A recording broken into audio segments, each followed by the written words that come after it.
CM Chandrababu సూచనల మేరకు రాజధాని రైతులపై త్రిసభ్య కమిటీ సమావేశం జరిగిందని కేంద్ర సహాయ మంత్రి పెమ్మసాని చంద్రశేఖర్ అన్నారు.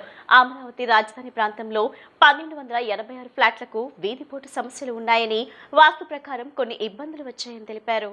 రాయపూడి సిఆర్డీఏ కార్యాలయంలో రాజధాని రైతు కమిటీ సభ్యులు, సిఆర్డీఏ అధికారులతో త్రిమెన్ కమిటీ సభ్యులు భేటీ అయ్యారు. రాజధాని రైతుల సమస్యలపై చర్చించారు. అనంతరం కేంద్ర మంత్రి మీడియాతో మాట్లాడుతూ 156 మంది రైతులకు వాస్తు ఇబ్బందులు ఉన్నాయని తెలిపారు. ఒకవేళ వాస్తు బాలేని రైతులు తమకు వేరే చోట కావాలని చెప్తే కేటాయిస్తారని అన్నారు. రైతులకు పెన్షన్, హెల్త్ కార్డ్ సమస్యలు ఉన్నాయని, ఒక నెలలోనే పరిష్కారం అవుతాయని వెల్లడించారు. లంక భూములు, అసైన్ భూముల సమస్యల పరిష్కారంపై దృష్టి పెట్టామన్నారు. అసైన్ ల్యాండ్ ను మిగిలిన భూములతో సెపరేట్ చేసి కేబినెట్ లో చర్చిస్తామని అన్నారు. ప్రతి 2 వారాలకు అందరి రైతుల సమస్యలు వింటామని కేంద్ర మంత్రి పెమ్మసాని తెలిపారు. అమరావతి రాజధాని రైతుల సమస్యలను త్రిసభ్య కమిటీ ఎప్పటికప్పుడు తెలుసుకుంటుందని మంత్రి నారాయణ అన్నారు. గ్రామ కంఠాల్లో ఇచ్చిన భూములు, జరీబు, నాన్ జరీబ్ అన్ని భూములపై దృష్టి పెడతామని చెప్పారు. వచ్చే క్యాబినెట్ లో అసైన్ భూములు, లంక భూములపై చర్చించినట్లు తెలిపారు. అమరావతి రాజధాని గ్రామాల్లో హెచ్డీ లైన్స్, ఇతర మౌలిక వసతులపై దృష్టి పెట్టామన్నారు. గ్రామ కంఠాల్లో ఎవరికైతే ఫ్లాట్లు ఇచ్చారో వాటిపై ఉన్న అనుమానాల నేపథ్యంలో అన్ని వెరిఫై చేశామని అధికారులకు చెప్పినట్లు తెలిపారు. లంక భూముల విషయంలో ప్రస్తుతానికి ఇబ్బంది లేదన్నారు. ఆర్ఎండ్ఆర్బి రోడ్లకు సంబంధించిన పరిహారం తక్షణమే వచ్చేలా సిఆర్డీఏ చూస్తుందన్నారు. ఆర్ఎండ్బి ఇవ్వాల్సిన పరిహారాన్ని సిఆర్డీఏ ముందుగా చెల్లిస్తుందన్నారు. అమరావతి రాజధాని రైతుల సమస్యలను త్రిసభ్య కమిటీ ఎప్పటికప్పుడు తెలుసుకుంటుందని మంత్రి నారాయణ అన్నారు. గ్రామ కంఠాల్లో ఇచ్చిన భూములు, జరీబు, నాన్ జరీబ్ అన్ని భూములపై దృష్టి పెడతామని చెప్పారు. వచ్చే క్యాబినెట్ లో అసైన్ భూములు, లంక భూములపై చర్చించినట్లు తెలిపారు. అమరావతి రాజధాని గ్రామాల్లో హెచ్డీ లైన్స్, ఇతర మౌలిక వసతులపై దృష్టి పెట్టామన్నారు. గ్రామ కంఠాల్లో ఎవరికైతే ఫ్లాట్లు ఇచ్చారో వాటిపై ఉన్న అనుమానాల నేపథ్యంలో అన్ని వెరిఫై చేశామని అధికారులకు చెప్పినట్లు తెలిపారు. లంక భూముల విషయంలో ప్రస్తుతానికి ఇబ్బంది లేదన్నారు. ఆర్ఎండ్ఆర్బి రోడ్లకు సంబంధించిన పరిహారం తక్షణమే వచ్చేలా సిఆర్డీఏ చూస్తుందన్నారు. ఆర్ఎండ్బి ఇవ్వాల్సిన పరిహారాన్ని సిఆర్డీఏ ముందుగా చెల్లిస్తుందన్నారు. ప్రతిదీ ఎవరికి ఇచ్చారో వాళ్ళందరికీ, ప్లస్ ఎవరైతే నాకు కావాలని అడుగుతున్నారో వాళ్ళు ఈ 2 కూడా వెరిఫై చేయమని చెప్పడం జరిగింది. అదేవిధంగా రోడ్ హిట్స్ ఆ రోజు కొన్ని ఫార్ములాస్ చేసి దాని ప్రకారం ఇచ్చారు. దానికి డీవియేషన్ చేసి ఎవరికన్నా ఇచ్చారని యాక్చువల్గా అవి కూడా వెరిఫై చేయమని యాక్చువల్గా ఆదేశించారు. అంతేకాకుండా కమర్షియల్లో కూడా మాకు ఇబ్బంది అని అంటే వాటిని స్టడీ చేయమని యాక్చువల్గా చెప్పడం జరిగింది. ఇది కాకుండా లంకా ల్యాండ్స్ అయితే ఆల్రెడీ రిజిస్ట్రేషన్ జరుగుతున్నాయి. ఎక్కడైతే లంకా ల్యాండ్స్లో ప్లాట్ అలాట్ చేశారో అవి రోజు 10-15 రిజిస్ట్రేషన్ జరుగుతున్నాయి. అది ఇబ్బంది లేదు. అయితే అసైన్ ల్యాండ్స్ ఏదైతే ఉందో స్టేట్ మొత్తం అసైన్ ల్యాండ్స్ని స్టడీ చేయమని ఒక కమిటీ వేశారు. ఆనరబుల్ రెవెన్యూ మినిస్టర్ యొక్క ఆధ్వర్యంలో నేను కూడా దాంట్లో మెంబర్ ఉండా. ఇప్పటికే అనేక దఫాలు డిస్కస్ చేసాం. దాని రిజల్ట్స్ రావడానికి 2-3 నెలలు పడుతుంది. కాబట్టి డిలే కాకుండా ఈ క్యాపిటల్ సిటీలో ఏదైతే ఉందో అసైన్ ల్యాండ్స్ ఈ ల్యాండ్స్ వరకు ఆ జియో నుంచి మినహాయించేటట్టుగా నెక్స్ట్ క్యాబినెట్కి సీఎం గారు తీసుకురమ్మన్నారు. నెక్స్ట్ క్యాబినెట్ 3వ తేదీ ఉంటుంది. ఆ క్యాబినెట్కి యాక్చువల్ దీన్ని తీసుకుపోయి ఆ జియో నుంచి ఈ క్యాపిటల్ సిటీలో ఉండే అసైన్ ల్యాండ్స్ని డిలీట్ చేస్తే పాత జీవో ప్రకారం మనం చేస్తూ వాళ్ళకి ప్లాట్ అలాట్ చేయడం జరుగుతుంది. ఆ విధంగా ఈరోజు ఈ యొక్క విషయాలన్నీ అంటే ఆల్మోస్ట్ ప్రతి వీక్ డిస్కస్ చేస్తున్నాం. రైతులు వస్తున్నారు, వాళ్ళ సమస్యలు చెప్తున్నారు. ఇంకా ఈరోజు యాక్చువల్గా అయితే అటు కలెక్టర్ గారికి క్లియర్ కట్గా ఆదేశం ఇవ్వటం జరిగింది. ఇవి కాకుండా హెచ్డీ లైన్స్ ఉంటే ఆ ప్రాబ్లం కూడా యాక్చువల్గా టైం బౌండ్ ప్రకారం ఏదైతే వాళ్ళు చేస్తారో దాని ప్రకారం సాల్వ్ అవుతుంది. ఆర్ఎండ్బి రోడ్కి సంబంధించి టీడీఆర్ మార్సిమని ఎమ్మెల్యే గారు చెప్తున్నారు. అది కూడా ఇమీడియట్గా యాక్చువల్గా ఇవ్వడం జరిగింది. ఈ విధంగా అయితే వాళ్ళు ఇప్పుడు ఇవ్వటం డిలే అవుతుంది కాబట్టి సిఆర్డీ వాళ్ళు ఇచ్చేస్తే దాన్ని యాక్చువల్గా అథారిటీలో పెట్టి అవసరమైతే క్యాబినెట్లో పెట్టి రాటిఫికేషన్ చేసుకుంటామని సిఆర్డీ కమిషనర్కి ఆదేశాలు ఇవ్వటం జరిగింది. ఈ విధంగా ఈరోజు రైతు సోదరులందరూ నేను కోరుకునేది ఒకటే, మీరందరూ ఆ రోజు కేవలం ఒక 2 నెలల 58 రోజుల్లో 34,000 ఎకరాలు ఇచ్చారు. ముఖ్యమంత్రి గారి యొక్క మీద నమ్మకంతో వారు కూడా ఎప్పుడు రైతుల సమస్యలు లేకుండా చేయండి అని చెప్తున్నారు. నేను కావచ్చు, శ్రావణ్ కావచ్చు, ఆ రోజు పుల్లారావు కావచ్చు, మీ అందరితో డిస్కస్ చేసి అనేక సమస్యలు సాల్వ్ చేసాం. ఈరోజు మళ్ళీ చంద్రశేఖర్ గారు యాక్చువల్గా వారు కేంద్ర మంత్రి గారు వారు కూడా యాక్చువల్గా ఇన్వాల్వ్ అయ్యి దీని మీద డీప్గా వారు కూడా స్టడీ చేస్తున్నారు. అయితే ఇండివిజువల్గా ఒక్కొక్కరికి నాకు సపరేట్గా బెనిఫిట్ కావాలంటే సిస్టంలో వీలు కాదు.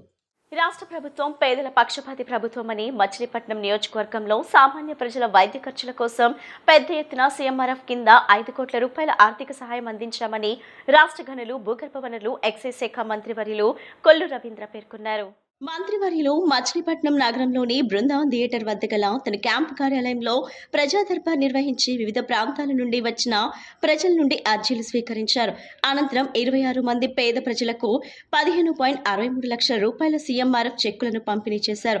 ఈ సందర్భంగా మంత్రివర్యులు మాట్లాడుతూ పేద ప్రజలకు సంక్షేమ కార్యక్రమాలను అందించడంలో రాష్ట్ర ప్రభుత్వం ఎప్పుడూ ముందంజలో ఉంటుందన్నారు. ఎన్టీఆర్ వైద్య సేవలో కవర్ కానటువంటి వైద్య ఖర్చులకు సంబంధించి పెద్ద ఎత్తున సామాన్య ప్రజలకు ముఖ్యమంత్రి సహాయ నిధి నుండి ఆర్థిక సహాయం అందిస్తున్నామన్నారు. మచిలీపట్నం నియోజకవర్గంలో ఇప్పటి వరకు 455 మంది లబ్ధిదారులకు 5 కోట్ల రూపాయల మేరకు ఇప్పటి వరకు ఆర్థిక సహాయం అందజేశామన్నారు. ఈ ఒక్కరోజే 26 మందికి లబ్ధిదారులకు 15.63 లక్షల రూపాయల సీఎంఆర్ఎఫ్ చెక్కులను, బ్యాంక్ చెక్కులను అందజేశామన్నారు. గౌరవ ముఖ్యమంత్రి చంద్రబాబు నాయుడు గారు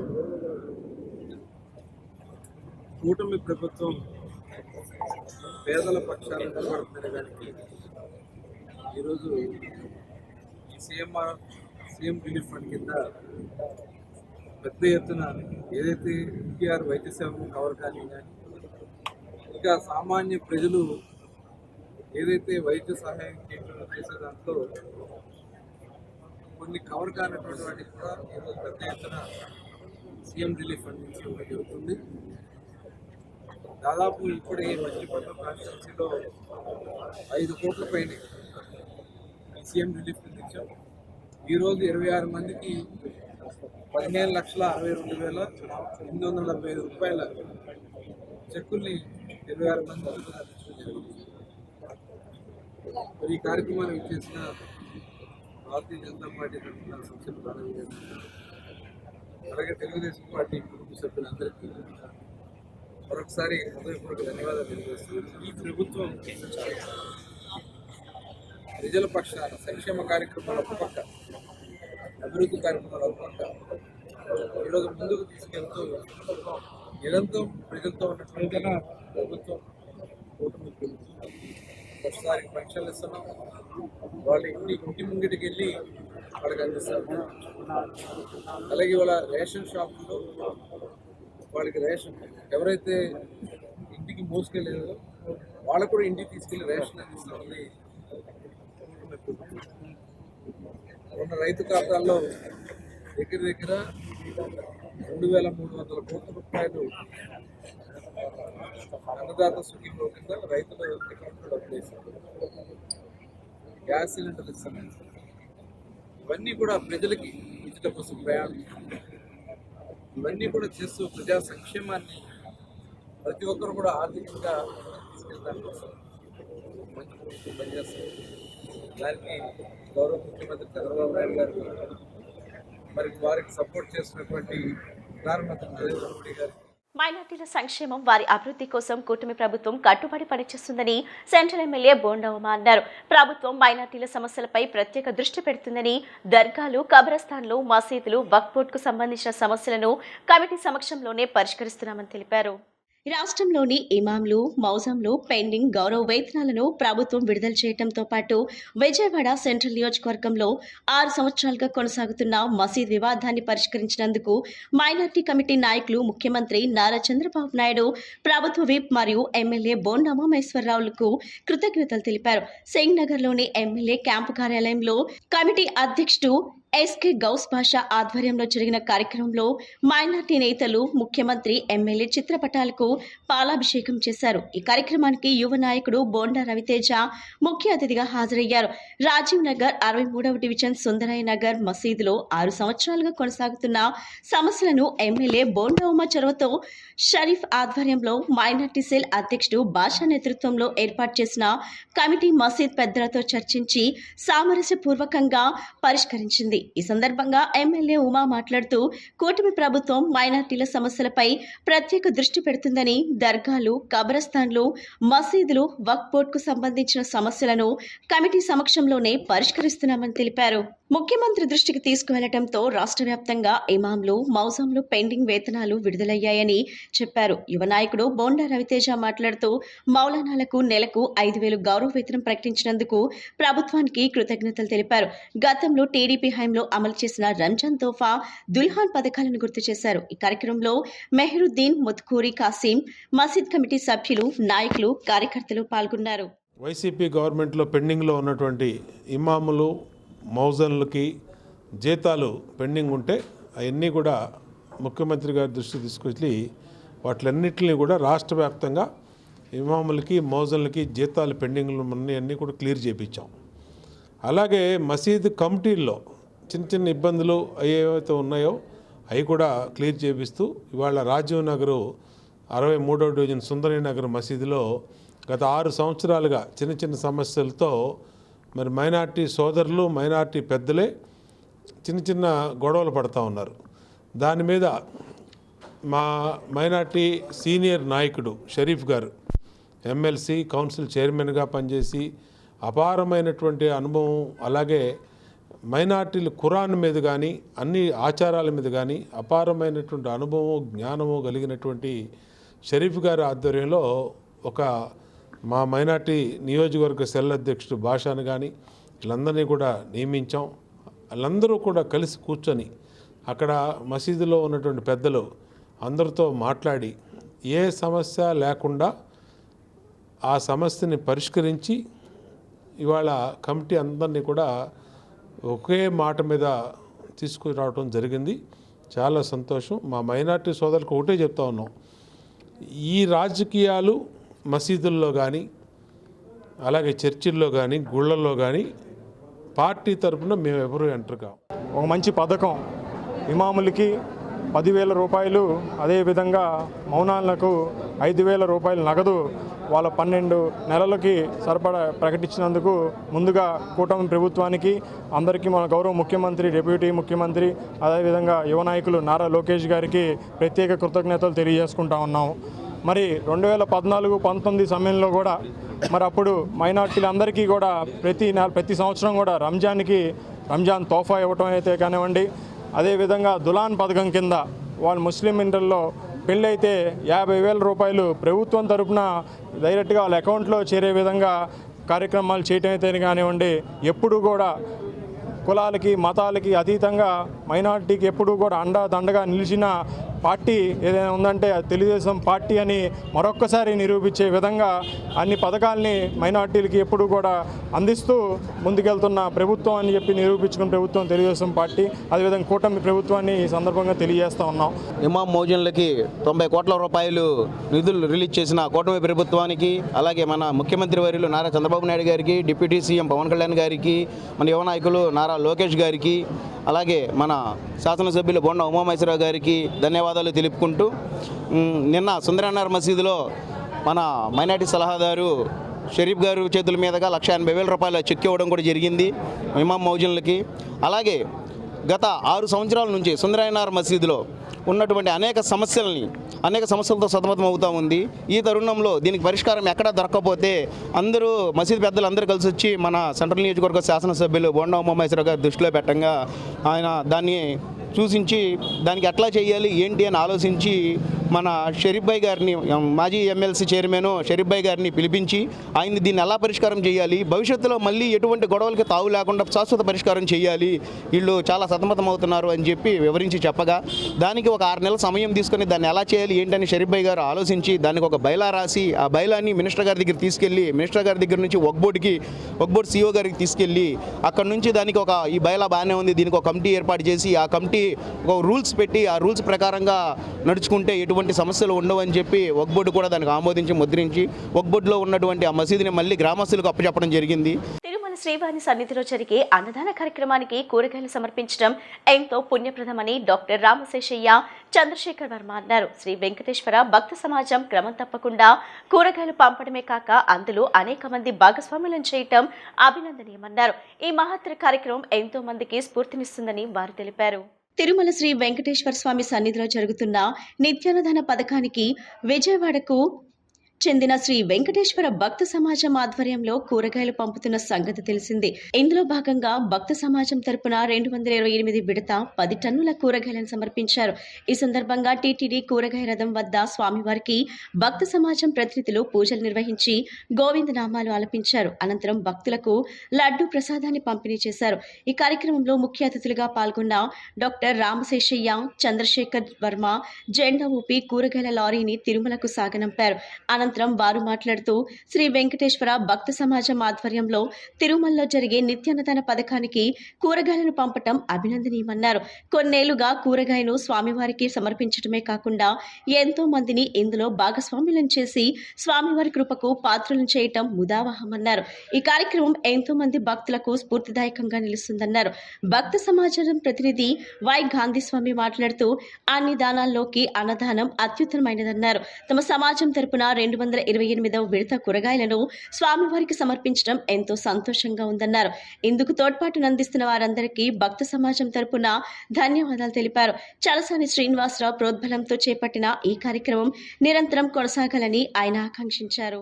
ఓం అచ్యుతానంద గోవింద విష్ణు నారాయణ హరి. ఇక్కడ భక్త సమాజం వెంకటేశ్వర భక్త సమాజం విజయవాడ వారి ద్వారా 228 వాహనము దేవునికి పంపించడం ద్వారా ఇది అనేక వేల మందికి, ఇప్పుడే గురుగారు చెప్పారు, కొన్ని వేల మంది పంపిన కానీ అనేక లక్షల మంది అక్కడ తీసుకుంటున్నారు. వాళ్ళ యొక్క ఆశీర్వాదాలు మీకుంటే ఈ వర్మగారు అని చెప్పి చెప్తున్నాం మేము.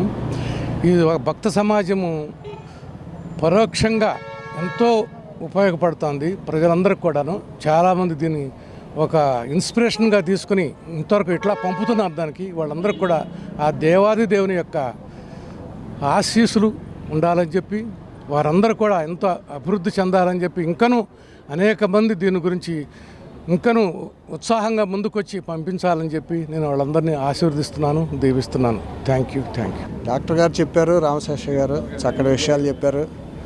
దీని యొక్క ముఖ్య ఉద్దేశం వివరించారు ఆయన. గత కొన్ని సంవత్సరాలుగా ఇది నిరాఘాటంగా జరగటం, దానికి అందరి తోడ్పాటు ఉండటం, మూలకారకులు ఎవరైనా కూడా ముందుకు సాగించడం, దీన్ని అందరూ తల ఒక చేయి వేసి ఆ కార్యక్రమాలను విజయవంతం చేయడం అభినందనీయం. అందరికీ ఇది ఒక స్ఫూర్తిదాయకం అని నేను భావిస్తున్నాను. అలాగే నేను ఇవాళ అనుకోని అతిథిని, నేను ఇక్కడికి వచ్చాను, నన్ను సన్మానించారు. కానీ గతంలో ఏదో నా తోడ్పాటు ఏదో చేశాను, కానీ ఈ కార్యక్రమానికి డాక్టర్ గారే ముఖ్యం అని నా ఉద్దేశం. చంద్రశేఖర్ వర్మ అని నా పేరు. తిరుమల తిరుపతి దేవస్థానానికి ఇది 228వ వితరణ. ముఖ్యంగా ఇది ప్రారంభిస్తాకి మా చలసాని శ్రీనివాసరావు గారు నాంది. వారు ప్రారంభించింది. అలాగే ఒత్తిడి పెరిగినంతగా ఈ రోజుకి 228వ స్థానానికి వచ్చామంటే చాలా గొప్ప విషయం. ఎందుకంటే ఇక్కడ ఉన్న భక్తులందరూ సహకారం, ఇక్కడ వచ్చిన వాళ్ళందరికీ పాదాభివందనాలు. ఎందుకంటే స్వామివారి సేవ చేయాలంటే ఏదో పునర్జన్మలో పుణ్యం ఉంటే కానీ చేయలేం. అలాంటిది మీరు ఇంతమంది వచ్చే సహకారం చేస్తున్నారంటే ఇంకా ముందు మనం అన్ని దానాల కన్నా అన్నదానం మిన్న. ఎందుకంటే ఎవరికి ఎంత ఇచ్చినా తృప్తి ఉండదు. మనం అన్నం కడుపు నిండా పెట్టామంటే చాలు అంటారు. అలాంటి కార్యక్రమానికి చేస్తున్న పెద్దలందరికీ, వారి కుటుంబాలు అందరూ చల్లగా ఉండాలని కోరుకుంటున్నారు. ఇలాంటి కార్యక్రమం ముందు ఇంకా బాగా జరగాలని ఆ దేవదేవుని ప్రార్థిస్తున్నాను. మీ అందరి సహకారం మర్చిపోలేనిది. ఎందుకంటే ఇక్కడ వచ్చిన వాళ్ళందరూ పేరున పాదాభివందనాలు. నమో వెంకటేశాయ, శ్రీనివాస, శ్రీ వెంకటేశ, గోవిందా గోవింద. ఈ నెల 30న గాంధీనగర్లోని కందుకూరి కళ్యాణ మండపంలో కాపునాడు స్వర్ణోత్సవ వేడుకలు నిర్వహిస్తున్నట్లు కాపునాడు నాయకులు ఆకుల శ్రీనివాస్ కుమార్ తెలిపారు. కాపు సామాజిక వర్గంలో చైతన్య దీప్తిని రగిలిస్తున్న కాపునాడు స్వర్ణోత్సవ సభను కాపులంతా పాల్గొని జయప్రదం చేయాలని పిలుపునిచ్చారు. గాంధీనగర్లోని కాపునాడు కార్యాలయంలో సంఘ నేతలు మీడియా సమావేశంలో నిర్వహించారు. ఈ సందర్భంగా వారు మాట్లాడుతూ ఈ నెల 30న గాంధీనగర్లోని జింకానా గ్రౌండ్స్ మైదానంలో కాపునాడు స్వర్ణోత్సవ వేడుకలు నిర్వహిస్తున్నట్లు తెలిపారు. కాపు సామాజిక వర్గంలో చైతన్య దీప్తిని రగిలిస్తున్న కాపునాడు స్వర్ణోత్సవ సభను ప్రతి ఒక్కరూ పాల్గొని జయప్రదం చేయాలని పిలుపునిచ్చారు. కాపు సమాజం యొక్క భవిష్యత్ నిర్ణయించేది ఈ స్వర్ణోత్సవ వేడుక అని చెప్పారు. గత ఎన్నో ఏళ్లుగా కాపు సామాజిక వర్గం వెనుకబడి ఉందన్నారు. కొన్ని పరిస్థితులు, కొంతమంది నాయకుల వలన తమ సామాజిక వర్గం అభివృద్ధికి నోచుకోలేదన్నారు. కాపులందరూ ఈ స్వర్ణోత్సవ వేడుకల్లో పాల్గొని జయప్రదం చేయాలని కోరారు. చారిత్రాత్మక సభగా ఈ స్వర్ణోత్సవ వేడుకలు ఉండబోతుందని చెప్పారు.